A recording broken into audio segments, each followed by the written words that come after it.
पहिल्या पार्टमध्ये तर तुम्ही मज्जा पाहिलीच, पण खरी धमाल तर दुसऱ्या पार्टमध्ये झाली. आमच्या समोर वाफळलेला हुरडा आला खरा, पण माझं लक्ष मात्र त्या दह्यावरच होतं. दह्यात गुळ मिक्स करून खाण्याची जी चव आहे ना, नादच खुळा. भूक लागलेली म्हणून सगळ्यांनी आधीच कणीस फस्त केलं आणि मग वळालो आम्ही ॲडव्हेंचरकडे. झिप लाईनवर जाताना काळजात धडधड होत होती, पण सगळ्यांनी फोर्स केल्यामुळे बसले आणि खरंच खूप भारी वाटलं. खेळून थकल्यानंतर आलो जेवणाकडे. एकदम घरगुती झणझणीत ठेचा, वरण भात, वांग्याची भाजी, अगदी घरची आठवण आली. रेन डान्स मध्ये किट्टूला घेऊन गेले खरं, पण मी फक्त बघतच राहिले.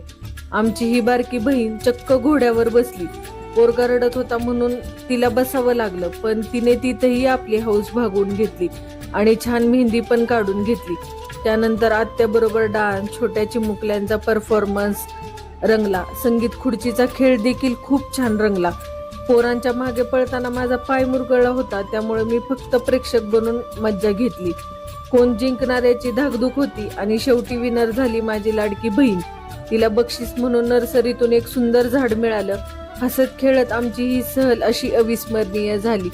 Thank you so much.